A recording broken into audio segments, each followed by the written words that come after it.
My sister leaned close to me at my son's funeral, her breath warm against my ear, and whispered, "At least now you'll stop being selfish." I didn't blink. I didn't cry. I just watched the lawyer walk through the church doors, holding the leather folder that would end her. The pews were still full. Ethan's friends from college, his coworkers from the auto shop, my Aunt Patricia from Portland. They'd all come to say goodbye to a 24-year-old boy who died on a rain-slicked highway on March 15th. My boy, my only child. And my sister Linda, 48 years old and dressed in black silk that cost more than my monthly salary, was smirking at me. "You heard me," she said, her voice a little louder now. Mark, her husband, stood behind her with his arms crossed. He'd bought a new truck 3 months ago. Bright red. I'd noticed it in their driveway when I drove past their house last Thanksgiving. I said nothing. The priest was finishing his final blessing. My mother, Margaret, was dabbing her eyes with a lace handkerchief, front row center, playing the grieving grandmother beautifully. My father, Robert, sat beside her, stone-faced, hands folded. Linda straightened her dress and walked past me toward the reception hall. "We'll talk about the will at the reception," she said over her shoulder. "Mom and Dad and I will handle everything." Mark followed her, and he actually laughed. I stayed in my seat. I counted to 10, then I stood up, smoothed my black dress, and walked into the reception hall. If you're watching this and it resonates with you, please consider subscribing to K6 Karma in the Family. I promise, the stories here are worth your time. The community hall next to the church was crowded. Tables of cold cuts and cookies, a coffee urn, family photos of Ethan propped on an easel. His senior picture, the one where he's smiling with that gap in his teeth he was always embarrassed about. Linda was holding court near the buffet table. "Of course Claire will hand everything over," she was saying to our cousin Diane. Ethan didn't have a will. He was 24. Everything goes to his next of kin. His next of kin. Me. But my mother stepped forward before I could speak. Margaret Vance. Retired teacher of 34 years, 74 years old, and still the loudest voice in any room. She raised her hand and announced to the entire hall, "The family will handle Ethan's affairs. Claire, I expect you to turn over the will. If there is one." She said if there is one like she already knew there wasn't. Linda smiled at me from across the room. Mark was talking to my father about something, gesturing with his hands. "I have it," I said quietly. The room went still. My mother's eyes narrowed. "What?" "The will," I repeated. "Ethan's will. It's with his lawyer." Linda's smile flickered. "What lawyer?" I didn't answer. I just looked at the door. And then it opened. Mr. Harrison stepped in at exactly 2014 in the afternoon. He was 68 years old, silver-haired, wearing a navy suit that looked like it had been pressed 10 minutes ago. He carried a leather folder under his arm. "Claire," he said, nodding at me. Then he looked at the family gathered around the buffet table, raised his voice just enough to be heard by everyone, and said, "I am Walter Harrison, attorney at law. I drafted Ethan Harrison's last will and testament, signed and notarized on November 3, 2022. I am here to read it." Linda went white.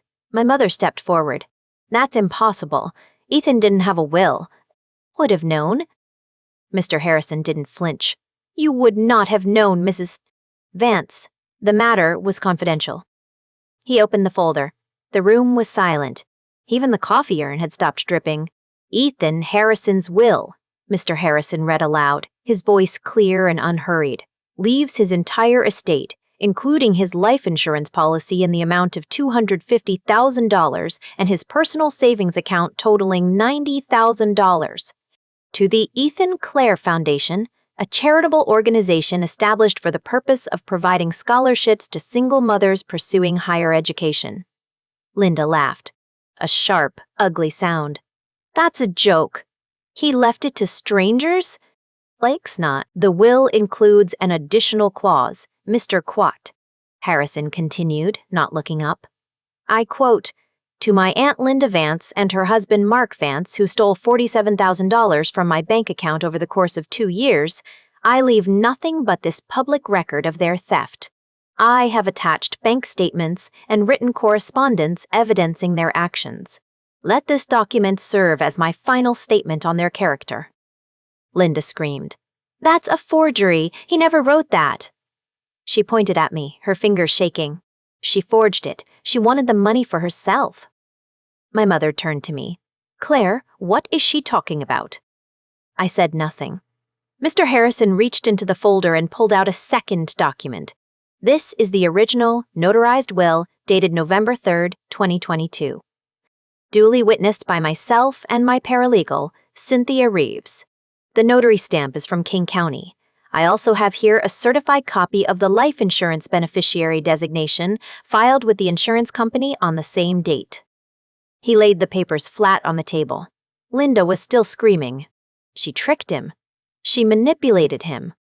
But the room wasn't looking at her anymore. They were looking at the documents, at the black ink on white paper, at the signature at the bottom. Ethan's signature. I knew it because I knew every line of his handwriting. Mark grabbed Linda's arm. "We're leaving," he said. "No," I said. "I didn't shout it. I just said it, quiet, the way I'd practiced in my head for months." "You're not leaving," I said. "The will hasn't finished being read." Linda stopped. Her face was red, her mascara starting to run. "You think this is over? You think you can destroy my life with a piece of paper?" Mr. Harrison cleared his throat. He reached into his folder again and pulled out a thick manila envelope. "I have here the original bank statements," he said. The joint account opened when Ethan was 18, at Linda's request. 47 separate unauthorized withdrawals over 2 years, totaling $47,000. I also have screenshots of text messages from Linda to Ethan, pressuring him for loans he never repaid. And a voice recording. The room went cold. "What recording?" my mother whispered. Harrison looked at me. I pulled my phone from my purse. A small black phone with a 3-minute recording on it, made on October 12, 2022 at 7:30 in the evening. I pressed play. Linda's voice filled the hall. "He won't miss it. He's got plenty. I'll pay it back when I can. It's just money, Claire. Family takes care of family." My mother fainted. My father caught her, but he didn't look at her. He looked at me, and his eyes were hard. "You planned this," he said. "No," I said. "Ethan planned this. I just helped him." Linda screamed that it was a forgery, but Mr. Harrison calmly opened his leather folder and said, "I have here the original, notarized document, dated 6 months before Ethan's death. And a few other items you might find interesting." I didn't make a sound. I just watched Mr. Harrison pull out a second document from the leather folder. But my mind was already gone, already 6 months into the past, back to the evening when this all really began. It was a Tuesday in September. 7:58 in the morning, 2 minutes early, and I was going through Ethan's mail like I'd done every week since he'd moved into his apartment. He'd added me to his accounts when he turned 21, in case something happened. "I was just checking," he said, "a mother's peace of mind." I opened the bank statement first. Just a quick glance to make sure the automatic payments were going through, but the number didn't look right. The balance was lower than it should have been. Almost $5,000 lower. I read through the transactions line by line. There were withdrawals I didn't recognize. Small ones at first. $200 here. $300 there, then larger ones, $800. $1,200, all of them going to a different account number, one I didn't recognize. I called Ethan right away. "Honey, do you know anything about these transfers from your checking account?" There was a pause. Then he sighed. "Aunt Linda said she needed help. She said it was a loan. She said it was just temporary." Something cold settled in my chest. "How much?" "I don't know exactly. She just texted me whenever she needed it." I didn't want to say no.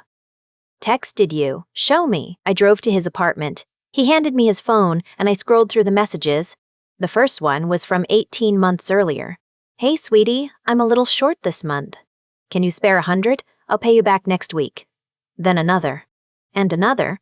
They got bigger. 500. 700. The texts became more demanding. "Ethan, I need this. It's family. Don't tell your mother." I took screenshots of every single one. 112 messages. All of them asking for money. all of them promising to pay him back. None of them keeping that promise. I went to the bank that afternoon. I requested the full statement history on the joint account Linda had opened with Ethan when he turned 18. Linda had suggested it, he'd told me, so she could help him with his finances. I thought it was generous at the time. I was wrong. The withdrawals went back 2 years. 47 of them. $47,000. They'd taken it in small chunks at first, then larger ones. The last withdrawal was a week before my discovery. $2,000.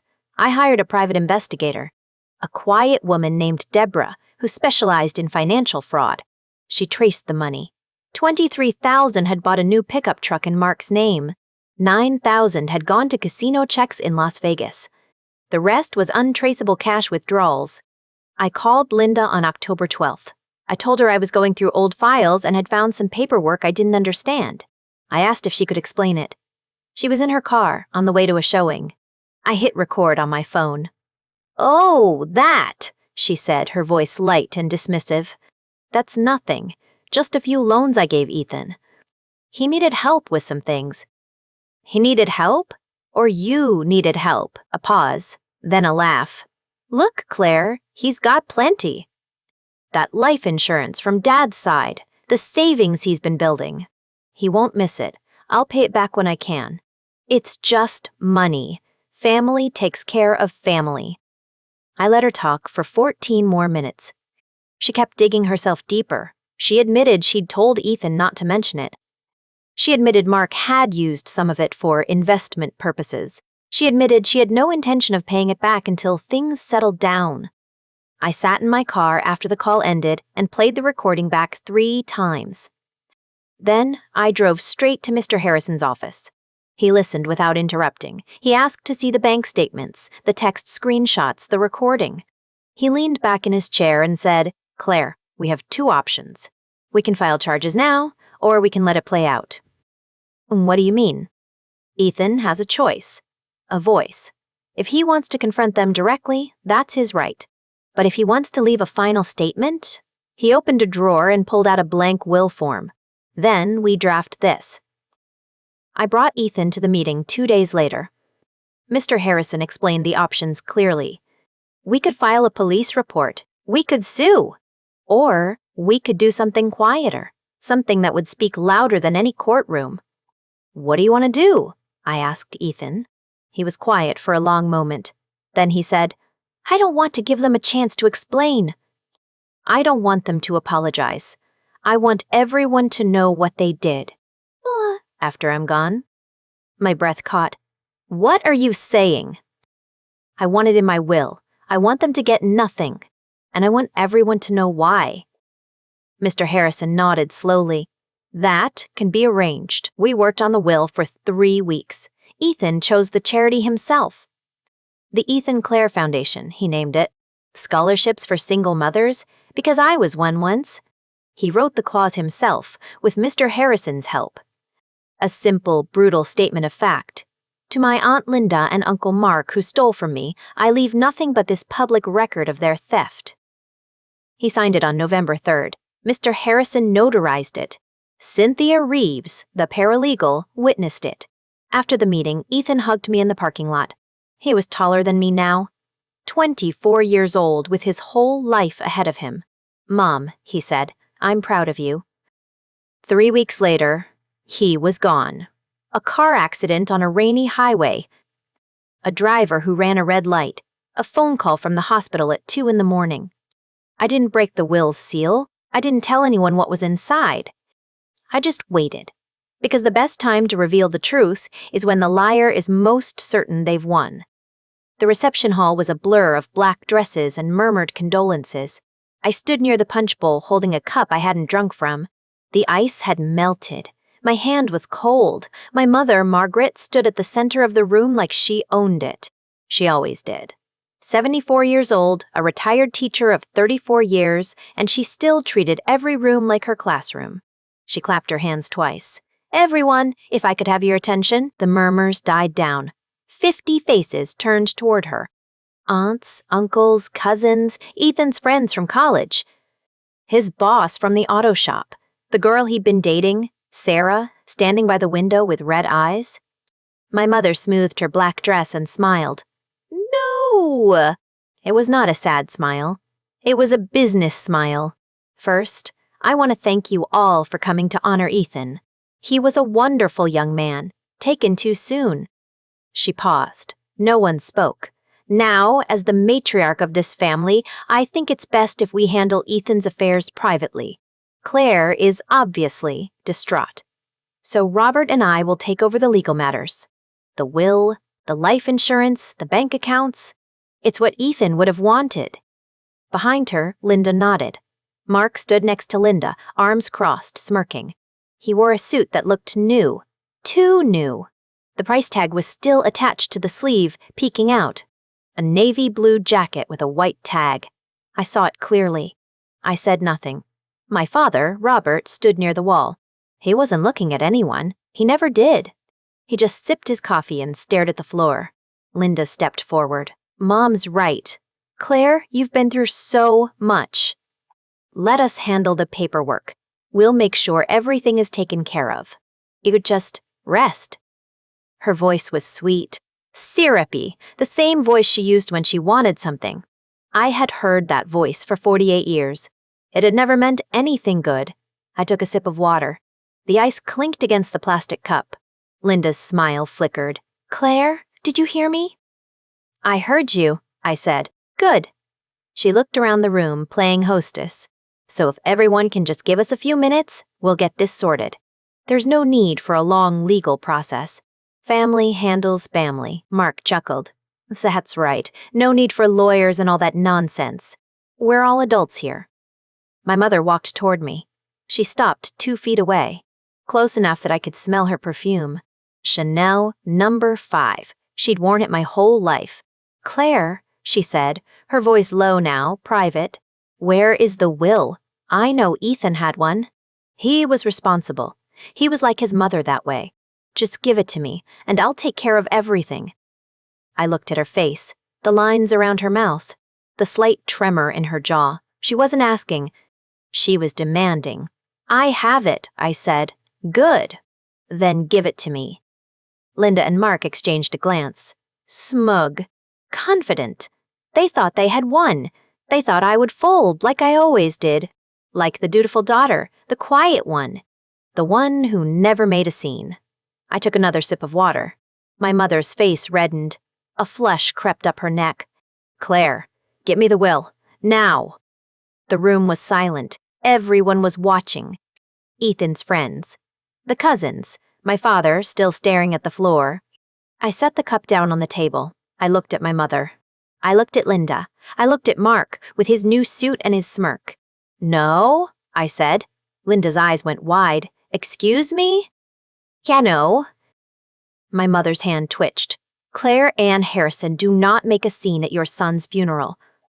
Give me the damn will. Linda stepped closer. She's obviously not thinking clearly. Mark, maybe you should. Mark took a step toward me. His hand reached out like he was going to take my arm. And then the door opened. Everyone turned. Mr. Harrison walked in. He was 68 years old, wearing a gray suit that had been pressed that morning. His glasses were low on his nose. In his right hand, he carried a leather folder, dark brown, worn at the edges. He stopped just inside the doorway and scanned the room. His eyes found mine. He gave me the smallest nod. Good afternoon, he said. His voice was calm. Professional. I apologize for the interruption. I'm Walter Harrison, attorney at law. I drafted Ethan Harrison's will, and I'm here to read it. The room didn't breathe. My mother's mouth opened. Closed. Opened again. Linda grabbed Mark's arm. What? No. No, that's not. We didn't ask for a lawyer. Mom, tell him to leave. My mother turned to me. What is this? I picked up my water cup again. I took a sip. Mom? Linda's voice cracked. Mom, tell him to leave. Mr. Harrison walked to the center of the room. He set the leather folder on the table next to the punch bowl. He opened it. Inside, I could see the thick pages. The notary stamp. The signature. Mrs. Vance, he said, looking at my mother, I understand this is an emotional time, but I have a legal obligation to read this document aloud to the beneficiaries. And according to my records, there are several. He paused. Would everyone please take a seat? I turned to my mother. She was already opening her mouth, but Mr. Harrison didn't give her the chance. Before I begin reading, he said, I want to clarify something. This will was drafted on November 3rd, 2022. It was signed by Ethan Harrison in my presence. It was witnessed by my paralegal, Cynthia Reeves. It was notarized in King County. There is no question of its validity. Linda laughed. A sharp, brittle sound. He was 24. He didn't have a will. Mr. Harrison looked at her over his reading glasses. He did. He pulled the first page from the folder. I did. The room was silent. I could hear the ice shift in the punch bowl. Ethan Michael Harrison, Mr. Harrison read, being of sound mind and body, do hereby declare this to be my last will and testament. His voice was calm, measured. It filled the hall like a sermon. I leave my entire estate, including my life insurance policy in the amount of $250,000 and my personal savings account of $90,000 to the Ethan Clare Foundation. My mother's hand went to her chest. What? What foundation? I direct my executor, Walter Harrison, to transfer all assets to this charitable organization, which provides scholarships for single mothers pursuing higher education. Linda's face drained. Foundation? What foundation? Me. There's no foundation. Mr. Harrison continued. I make no provision for my aunt, Linda Vance, or her husband, Mark Vance. They are intentionally omitted from this will. He turned the page. In addition, I hereby include the following statement as a matter of public record. He paused. He looked around the room. Then he read the next line. Between September of 2020 and September of 2022, my Aunt Linda Vance and her husband Mark Vance made 47 unauthorized withdrawals from my joint bank account, totaling $47,000. Evidence of these withdrawals is attached to this will. I ask that my mother, Claire Harrison, pursue all legal remedies available. Linda stood up. Her chair scraped the floor. That's a lie. That's a complete lie. Mark was white. Completely white. He didn't say anything. Mr. Harrison reached into the folder again. He pulled out a stack of papers. Bank statements. They were stapled together, each page marked with yellow highlighter on 47 different entries. He pulled out more pages, screenshots of text messages. I counted them as he laid them down. 112. Every single demand for money. Every single, please, just this once. Every single, don't tell your mom. He pulled out a phone.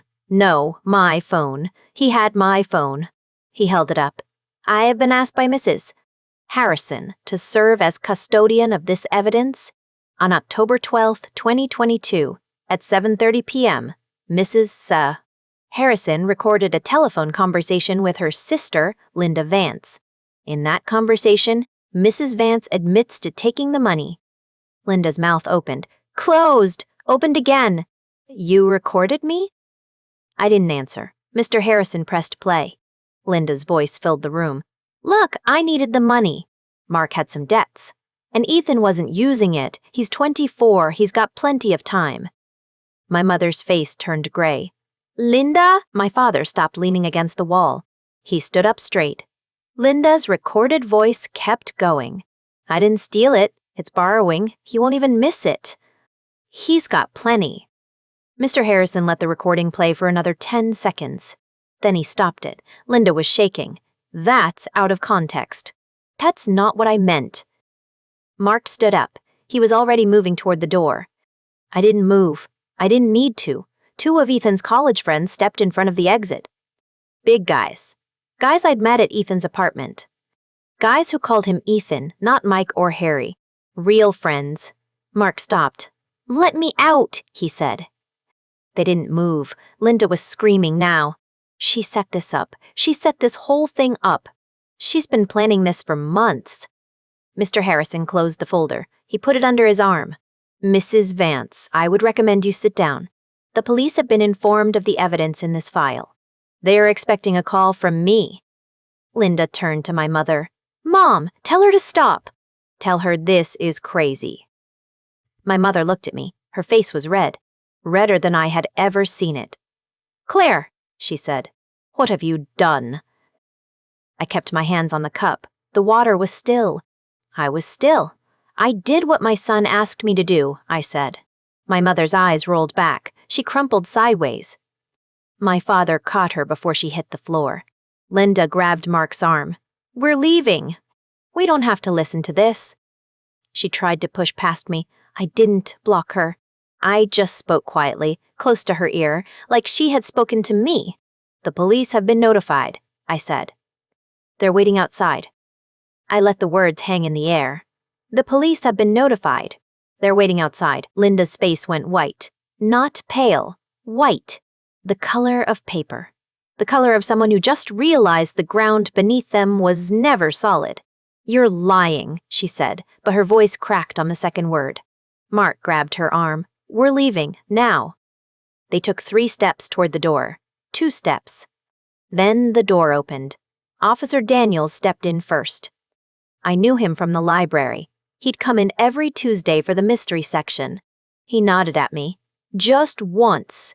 Then he looked at Linda. Linda Vance? She didn't answer. Her mouth opened and closed. Like a fish. Like someone who had run out of words for the first time in her life.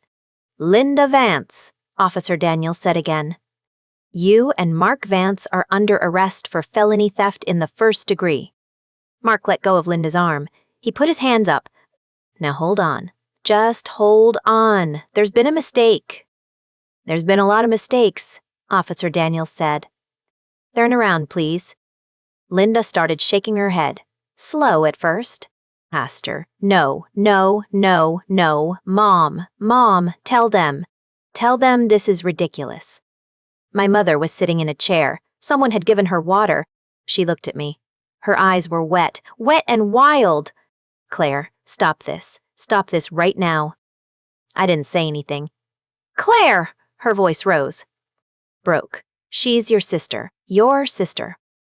She stole from my son, I said, for 2 years. $47,000. She bought a truck with it. She gambled with it. She took his money and told him not to tell me. My mother stood up. Her legs wobbled. We don't know that. We know it, I said. I have the bank statements. I have the texts. I have a recording of her saying the words out loud. Then you destroyed her with it? My mother said. Her voice was shaking.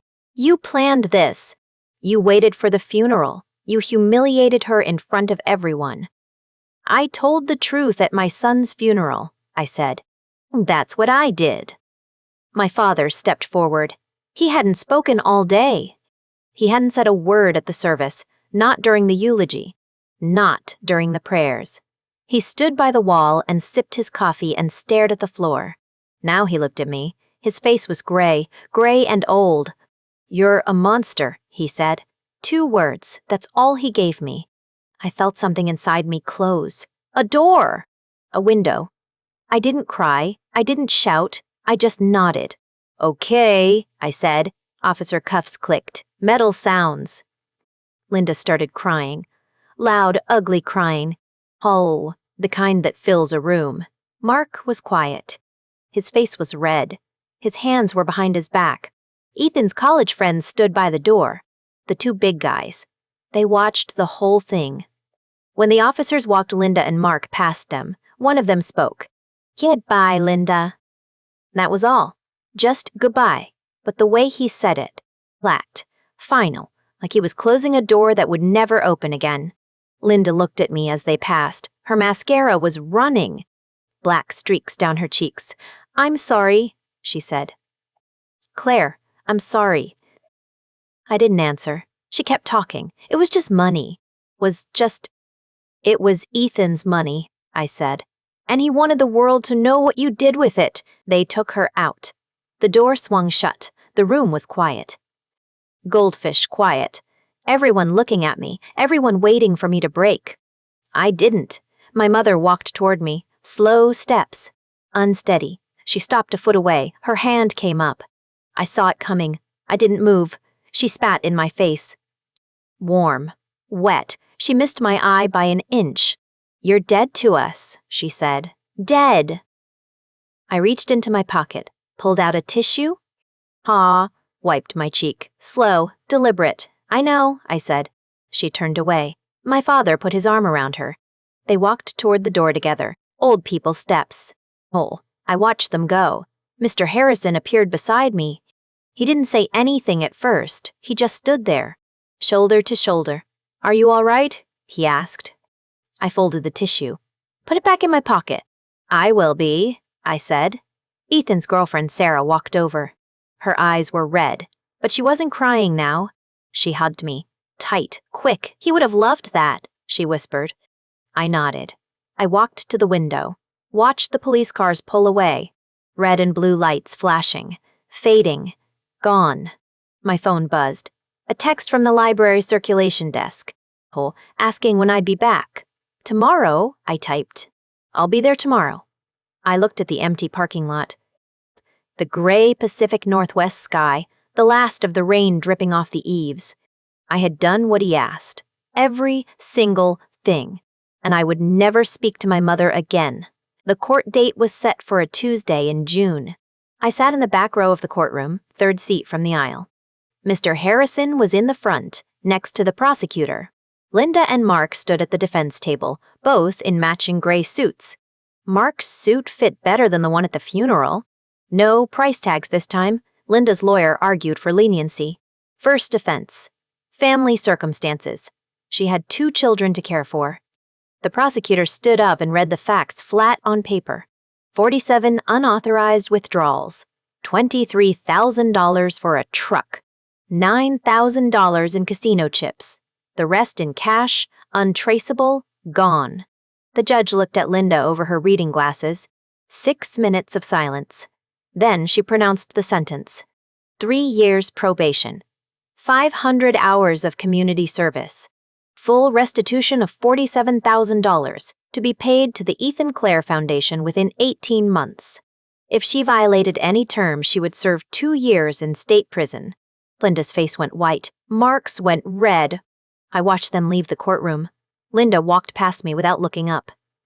Mark's eyes met mine for half a second. Then he looked away. The bailiff held the door open. They stepped into the hallway and disappeared. I drove home, made tea, sat at the kitchen table and opened the mail. A letter from the State Bar Association. Mark had been investigated after the news article ran in the local paper. He had failed to disclose his felony charge on his employment application. His dealership had 0 tolerance. He was fired effective immediately. 51 years old, no job, no income, a felony record. A house in foreclosure. The news traveled fast through the family grapevine. My cousin Susan called me that evening. She told me my mother had co-signed a home equity loan for Linda and Mark 2 years ago. $80,000. They had stopped making payments 3 months after the funeral. The bank had filed a notice of default. My parents' retirement account was tied to that loan as collateral. They lost everything. $80,000 gone. My father was at the kitchen table when my mother got the letter. He didn't say a word. He just pushed his coffee cup aside and stared at the wall. My mother called me 7 times that night. I didn't answer. She left voicemails, each one shorter than the last. The last one was 5 seconds of silence before she hung up. I didn't call back. August came. I sat in my office at the library and opened a thick cream envelope. The Ethan Clare Foundation had received 72 applications. We had funding for 3 scholarships. Mr. On, Harrison and I reviewed every file together. Single mothers. Working full-time, going to school at night. Trying to build a life. We chose 3. Rosa, 29. Studying nursing at the community college. 2 children, ages 4 and 6. Working as a home health aide. Taking classes at night. She had written her application by hand. Hyope, meet cursive. Every sentence careful and deliberate. The letter came to the library address. I opened it in the break room. 1 page, folded twice. Rose pink stationery. She wrote, Thank you for believing in me. I will make this count. I promise you that. I folded the letter, slid it back into the envelope, put it in my coat pocket. That evening, I walked up the stairs to Ethan's old room. The bed was still made. His books were still on the shelf. The lamp was still on the nightstand. I pulled open the drawer, slid the letter inside, next to the photograph of him at the beach, age 19, holding a starfish, laughing at something I couldn't remember. I closed the drawer. Out the window, the sky was gray and soft. The last light of summer faded over the rooftops. My phone sat silent on the nightstand. No calls from my mother. Knocking. No texts from my father. Nothing from Linda. I sat on the edge of his bed. The sheets smelled like dust and old detergent. I closed my eyes and saw his face. Saw him signing the will. Saw him smiling at me, proud of his choices, proud of us. 3 scholarships, I whispered. You did good, baby. The house was quiet. The street was quiet. The whole world was quiet. And for the first time in 5 months, the quiet didn't feel empty. The cemetery was down the hill from the church, past the old oak with the split trunk. I hadn't been back since the funeral. 5 months, 3 weeks, and 2 days. I knew the number because I counted everyone. I parked my old Honda by the gate and walked up the gravel path. The grass was green from the summer rain. The headstones stood in neat rows, gray and quiet. Some had fresh flowers, some had flags, some had nothing at all. Ethan's was 3rd from the left, under a maple tree that hadn't been there when I was a child. The headstone was simple. Gray granite, his name and the dates. March 15 had been carved deep, the numbers clean and final. I stood there for a long moment. The air smelled like cut grass and damp earth. A bird called from somewhere behind me. I didn't look away from the stone. I reached into my coat pocket and pulled out the white rose. Single stem. No thorns. I had bought it that morning from the florist on Main Street, the one where Ethan used to buy me flowers for my birthday. The woman behind the counter remembered him. She didn't say anything, just wrapped the rose in tissue paper and handed it to me with both hands. I knelt down and placed the rose at the base of the headstone. The petals were soft against my fingers. I adjusted it once, so it faced the name. 3 scholarships, I said. You did good, baby. My voice was steady. There was a knife's edge holding me from breaking, but I kept it sheathed. I had not cried at the funeral. I was not going to cry now. I reached into my other pocket and pulled out an envelope. Cream-colored, thick, unsealed. Inside were copies of the letters from the scholarship recipients. Rose's rose stationery, the other 2 as well. One from a woman named Denise who was studying to become a social worker, one from a woman named Carmen who wanted to be a teacher. I slid the letters out and read Rosa's last line aloud to the headstone. I will make this count. I promise you that. I tucked the letters into the envelope. Then I bent it in half and slipped it under the rose so the envelope rested against the stone like a bookend. The sky was clear. The sun was warm on my shoulders. I closed my eyes and let myself feel the weight of the quiet. No anger. No guilt. No doubt. I had spent 24 years raising a good man. And even though he was gone, the world was better because he had been in it. I knew that now. I had held the proof in my hands, in the letters from women I had never met, in the scholarships that would send them forward. I stood up. My knees cracked. I brushed the dirt from my jeans and straightened my jacket. I didn't say goodbye. I didn't need to. The rose would fade. The letters would weather. The foundation would keep going. Ethan would be remembered every time a single mother opened a textbook and knew someone believed in her. I walked back down the path. The gravel crunched under my feet. At the gate, I turned and looked back once. The maple tree cast a long shadow over the headstone. The white rose caught the light. I got in my car, closed the door, and drove home. The house was quiet when I walked in. I put the keys in the bowl by the door. I filled the kettle. While the water boiled, I pulled the stack of applications from my bag and laid them on the kitchen table. 72 total. 3 funded. 69 more waiting. The kettle clicked off. I poured the water over a tea bag and sat down. I picked up the top application. A woman named Teresa. Whore, 22 years old. 2 children. Dreamed of being a registered nurse. I picked up my pen. I started reading. Thanks for listening. If you found yourself rooting for the quiet ones, hit like and subscribe. New stories drop every week.